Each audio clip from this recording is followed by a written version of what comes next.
Welcome to the Analog Gamers Podcast, a short podcast on board games and board gaming experiences. Here are your hosts. I'm Shane. And I'm Brent. And I'm Frank.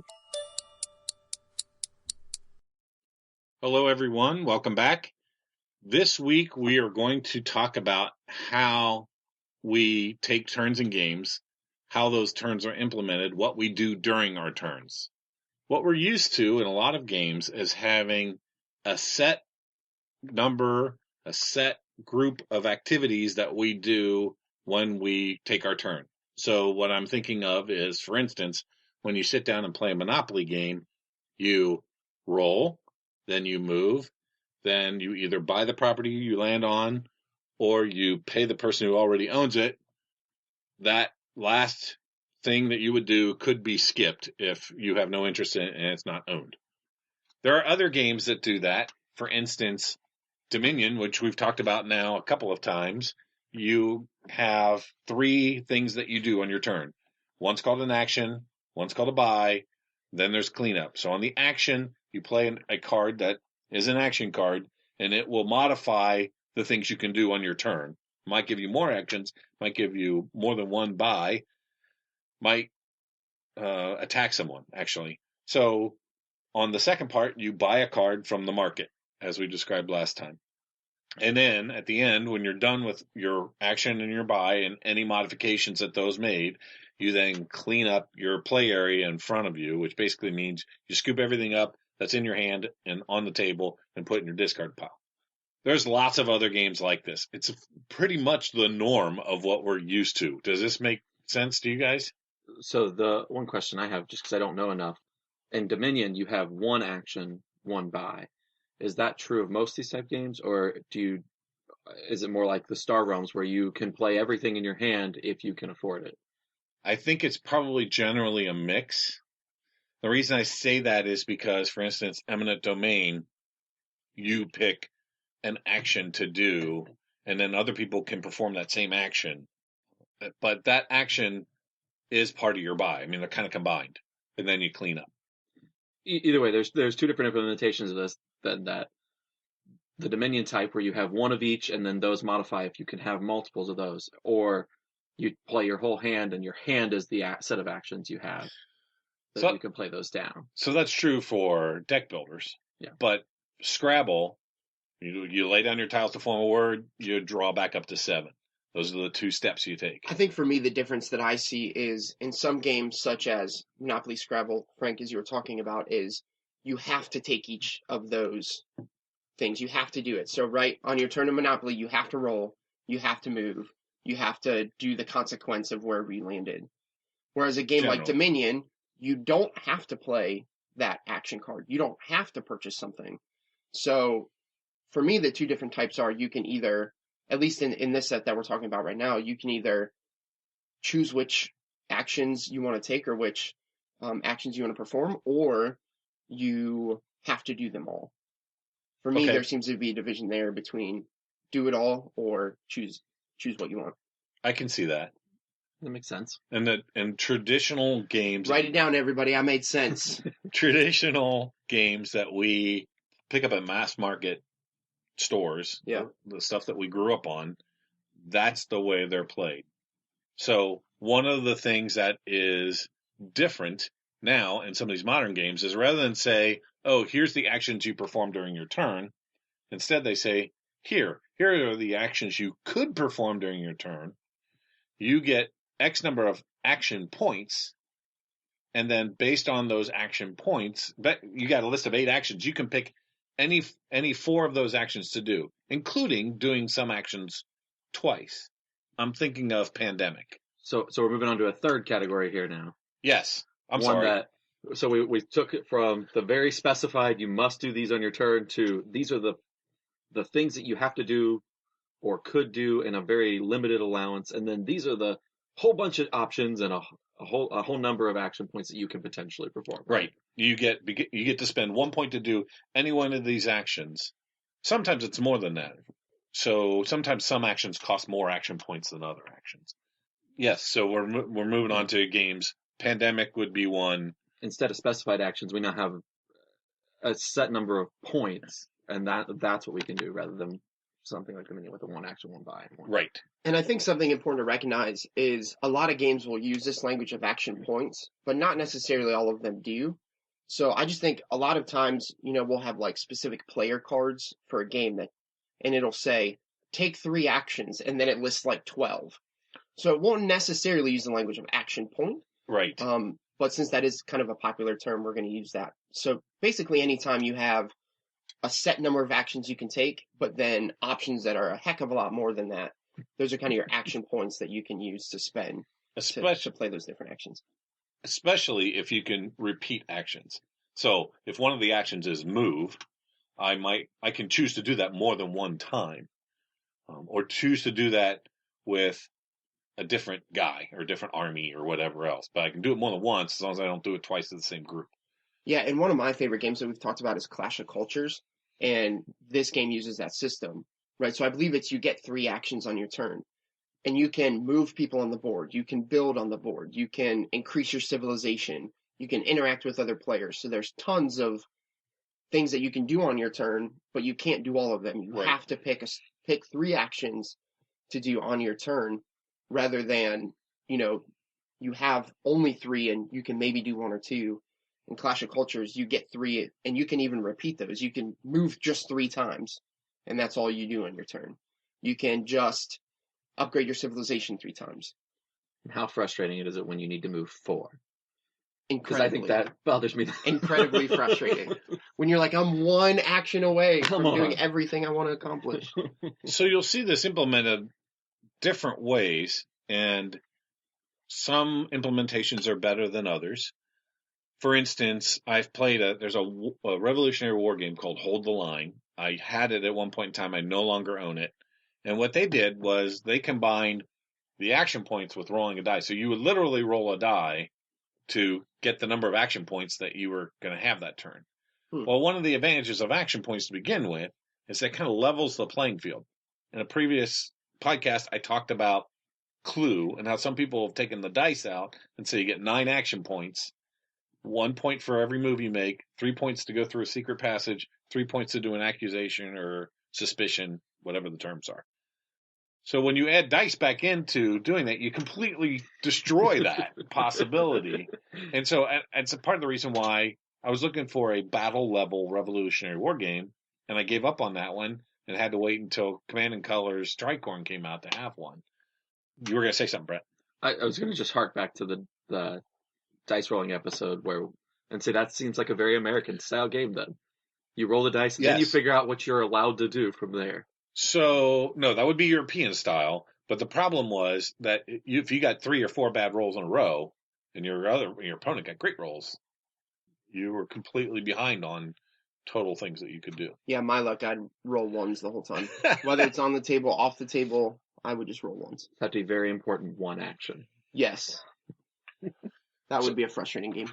So some of these games also, going back to your comment about some of them won't use the term action points, some of them do it a little differently. So, for instance, Conan has a fairly complicated way of doing this. You have little gems, which is just a bookkeeping method. And you have actions available, which are your gems in your ready pile. And then as you do actions, you move them to your exhausted pile. And by the time you're done, then you'll recover some every turn. But that you can spend all those actions in your ready pile if you want to. But in the end, that's going to limit what you can do, how exhausted you are. So it is really action points they're doing, but they're carrying those action points over from game to game, from turn to turn. So most of these games, is it on your turn you get so many actions, or kind of simultaneous action taking where everybody's doing it? What's the mix there? How are we defining kind of how these points are being spent? I think Conan's the only one that I know that does simultaneous type action. Is it simultaneous, or is it just no defined turn order? Which is then defined as simultaneous? Yeah, it's kind of a gray area. I would agree. So I think the answer to your question is generally you go in turn order and you get these actions on your turn. There may be actions that you can save till next turn, or you may be able to vary the expenditure out of some pool like in Conan, but most of them they're not simultaneous. So I have this game that I got off Kickstarter called the King's Abbey, and it's a resource management worker placement game. And Neither of which we've talked about yet. yeah, we'll get there.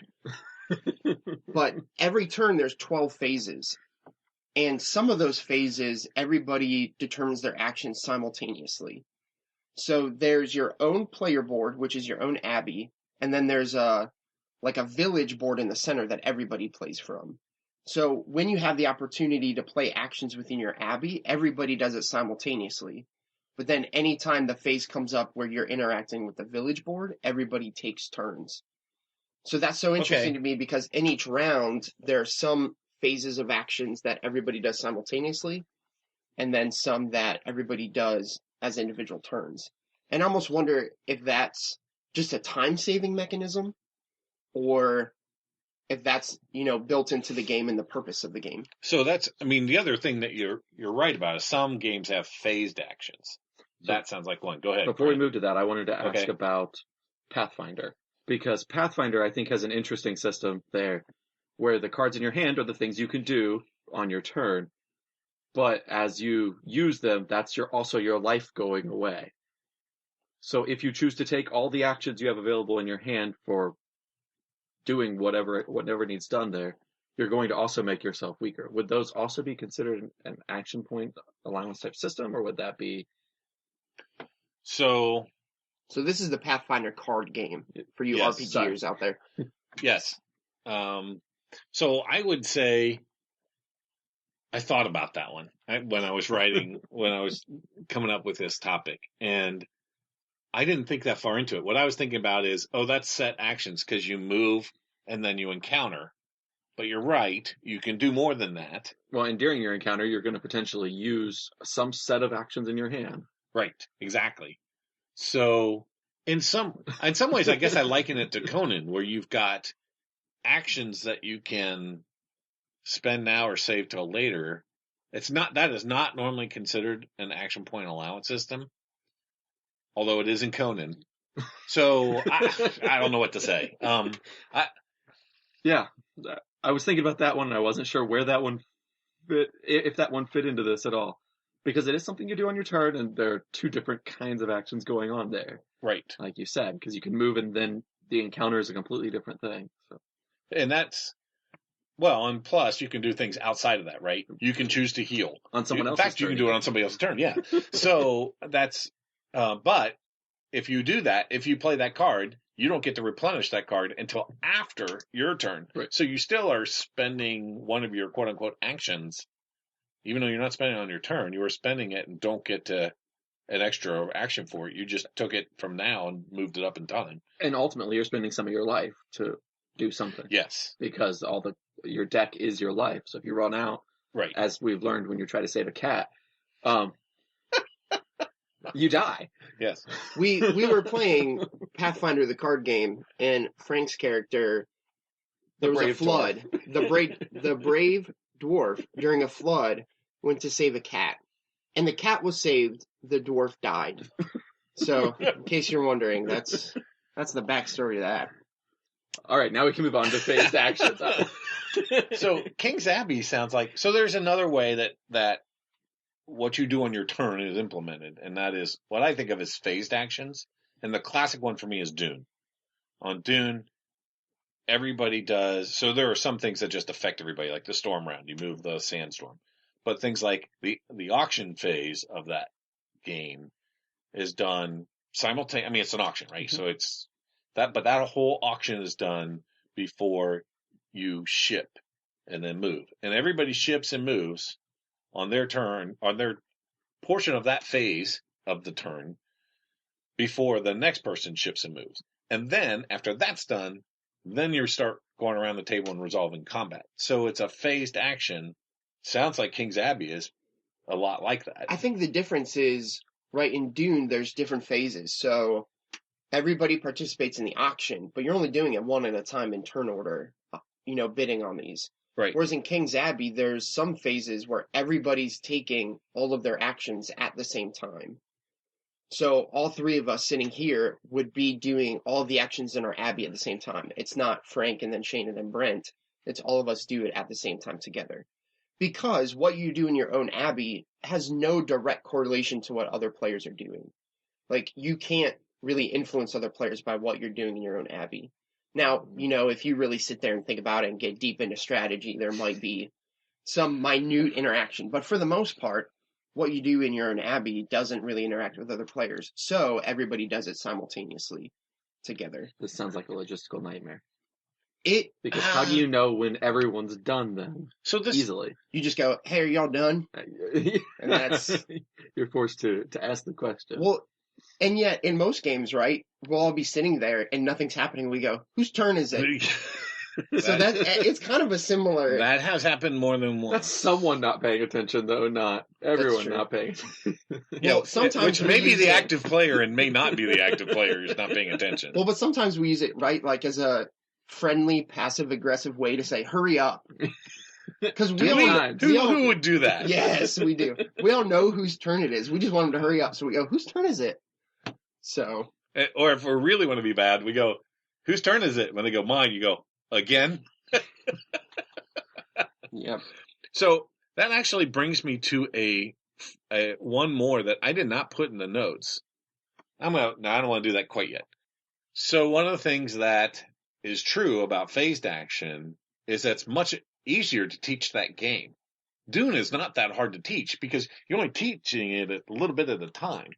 But the hard part about that is as you're teaching it a little bit at a time, the new player has no idea how this phase and my decisions I make now are going to affect 3 phases from now or 3 turns from now. Yeah, it's hard to see big picture. It is really hard to see big picture. This is why Shane was convinced for most of last season that Power Grid was a gateway game. Because it makes it much easier to teach, even though it's not necessarily easier to play. I think I can see why that opinion, as wrong as it might be, holds a certain sense of logic. I think a lot of action point games are easy to teach. But once you get into them, a lot of people will say this is really complicated. Simply because there are so many choices to make. Right. Right. In a game like Catan, you roll the dice, you collect your resources, you build stuff or play a card if you want, and then you pass your turn. So that's a very easy system. Whereas a game like Clash of Cultures, you have so many options to take that deciding which actions you want to take, it's hard to make that decision. The game that, to me, just is the poster child for that was Merchants and Marauders when we played that. There were so many things you could do. You had no idea what the advantage is. The first time playing, which the 3 of us played with a 4th person, and at least the 3 of us had no idea what the implications were for the future in choosing these actions. And the game did not go well. No. It needs a reboot at some point in time. Maybe. I don't know. Shane has played it since and liked it. Well, the interesting thing about that game is that we're all very familiar with action point games. I mean, some of our favorites are that. Right. And yet that game, we all really struggled to pick up on not even just what are the implications of our choices, but even just what are all the choices we can make. That's true. Because there's so many, not just choices, but transition points where if you upgrade your ship, that gives you a whole new set of choices to make. Well, yes, and there were 10 ways to upgrade your ship now. You upgrade one area, you've taken away the one because you've done it, but now you've added 4 more. So you're right, it grows. So in Merchants and Marauders, you're the captain of a ship cruising around the Caribbean, and you can pick up goods in one port, drop them in another port. You can fight pirates, you can fight other players. There's a lot more. Obviously, we don't know it all because it's a pretty dense game. It has a lot of choices to it. But yeah, so that game was tough. That I don't want to say I didn't think it was organized well, but it didn't feel like it presented all of our options in a neat way. There wasn't a good way to view all of the options. So I will say that I did not do a good job teaching that game. But in my defense, I would say that part of the problem was I had no idea how to get my arms wrapped around because it was, you move and then you take 3 options. Well, okay, 3 actions. Okay, well, what are the actions? Oh, it's these 15. Yeah. And then that's your turn. To describe all 15 in detail would have been a 45-minute explanation, and we would have packed it up long before we even got started. But it was no good. I couldn't figure out how do I give a condensed teaching of this game that's meaningful. And so I kind of didn't, because I didn't know how to approach it myself. And that was one of the hard parts of that game. Yeah, and as you said, Frank, I did play it again with another game group I have, and that experience was a lot better. However, it was still pretty confusing with the amount of actions that was presented for us to take.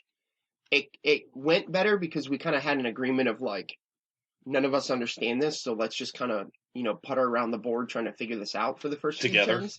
Yeah. Yeah. And so in doing that, we kind of slowly figured it out as we went. But even for the three of us that played it that second time as experienced gamers, that one was still, it was kind of the experience I have when I try to teach my wife an action point game, where she's just like, there's way too much. Yeah. Normally I don't get that experience, but with that game, with Merchants and Marauders, I definitely did have that experience. One of the things I had not thought about going into this episode, but you brought up, Shane, there's one that's completely separate that I did not consider, but you brought it up, and that's simultaneous action selection, when we see that in Seven Wonders, where everybody's picking their card before they go. And so you put the card that you're going to play, same thing with Mission Red Planet, you put the card you're going to play out in front of you face down, so that you know when everybody has committed through their action, but no one knows what you've committed to. And then you flip them over at once and execute them in turn order. That's just keep people from bashing their hands together a lot of times, because it doesn't really matter so much. Yeah. That's not entirely true in Mission Red Planet. It does matter at that point. At that point, it has a set order you resolve Right. those in. And you have to do it that way so you know who gets on board before the ship launches and that kind of stuff. But that first part is simultaneous action selection. Seven Wonders, it doesn't. You basically do your entire turn. You make your selection to get it at the same time. You reveal at the same time. Then you do resolve at the same time. So it really is pretty much all simultaneous. But there's a number of them that do that. That is an interesting one. Again, that's another one that's hard to teach, because a lot of times the implications are not. It's very hard to teach the implications of why you chose what you choose when. And the only way to really teach it would be to talk strategy, and that's going to get into a longer conversation than you want to do during teaching. Exactly. And we will at some point in time, probably not this season, but we'll talk about how do you teach a game. Maybe a more appropriate title will be the pitfalls of trying to teach a game. But we'll have that topic at least once in the future. So one game that I'm not sure where it fits into this conversation, but I really like it, so I'm going to bring it up, is Tiny Epic Galaxies. And within that game, there are several different actions you can take. You can launch ships, you can advance your orbit around a planet, but all of that, as we discussed in a previous game, is based on your die roll. So you roll the dice, and then you can choose whether to use the dice in certain manner. You can change the dice with certain cards. But in that game, again, you can choose to use or not use the dice. So rather than numbers on the dice, they're little symbols that do different actions for you. Right. And one part of that game that I really like is being able to copy other players' actions. So on your turn, if you decide to launch a ship, I can spend some of my resources to copy that action to also launch one of my ships. And I don't think any of the games we've talked about so far have that kind of copy mechanism in them. So I just think that's a really interesting piece of that game, of being able to copy.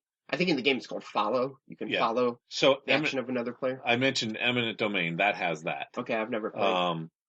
There are other games that have that, but it allows you to play out of sequence as long as you're doing what the other person is doing. I also think that's a really funny gameplay experience, because you'll be taking your turn, you'll do something, and then like three people yell, "I'm gonna follow!" Yeah. And it just makes for a fun kind of table environment when you're kind of not just thinking, what do I want to do? But like, if I do this, is this also gonna benefit other people around the table? And then how excited they get when you take the action they wanted you to take. So Race for the Galaxy is also that way. Race for the Galaxy has a really long learning curve from what everybody says. I played it a couple of times and didn't really click. And when I found out, there are people who say literally it's a 20-game learning curve.